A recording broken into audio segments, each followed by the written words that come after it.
बाइफिकल admit KIA था। सुबह 8:58 पे मेरी बच्ची का जन्म हुआ।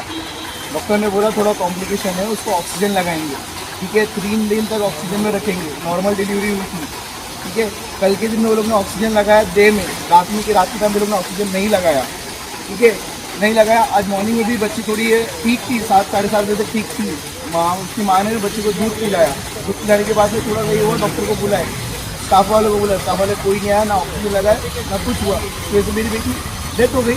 वो लोग ने ले जाके टेबल पे खाली रख दिया बच्चे को टेबल पे रख दिया और कुछ बोल भी नहीं रहे हैं कि क्या हुआ है, क्या कुछ कर रहे हैं, कुछ नहीं कर सकते, टेबल पे जाके रख रहे। बाद में 2 घंटे के बाद डॉक्टर दूसरी आके चेक करती है, अरे बच्चे की डेथ हो गई है। वही मेरे आने के बाद में 10:30 बजे।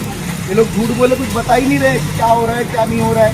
मेरे बच्चे को एटलीस्ट कम से कम आपको मालूम पड़ा, बच्चे की माँ ने आपको बोला है कि प्रॉब्लम हुई है, आके देखो, तो एटलीस्ट इनिशिएटिव लेके करना तो चाहिए।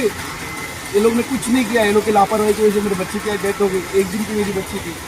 आज इथे कल्याण डोंबिवली महानगरपालिकेच्या रुग्णालयात 1 दिवसाचं बाळ मृत झालेलं आहे। इथे मी ज्या वेळेला पोचलो त्यावेळेला यांच्याकडे कुठल्याही पद्धतीचे उत्तरं नव्हते।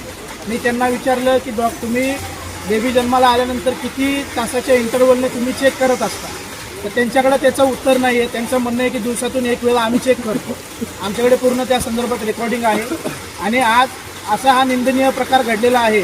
1 दिवसाचं बाळ कल्याण डोंबिवली महानगरपालिकेच्या रुग्णात मृत होतं, याच्यापेक्षा लाजिरवाणी गोष्ट नाही आहे। आणि इथला जो हॉस्पिटलचा स्टाफ आहे, डॉक्टर आहेत, यांच्याकडे एकाही प्रश्नाचं उत्तर नाही आहे आणि अत्यंत दुर्दैवीरित्या त्या बाळाचा इथे मृत्यू झालेला आहे।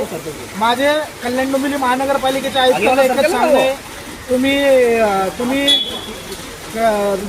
लोकांकडून कर वसूल करता लोकांना सुविधा देता का, हा माझा त्यांना सवाल आहे। आणि कल्याण डोंबिवली महानगरपालिकेच्या आयुक्तांना माझी विनंती आहे, संबंधित डॉक्टर व कर्मचाऱ्यांवर कारवाई करा।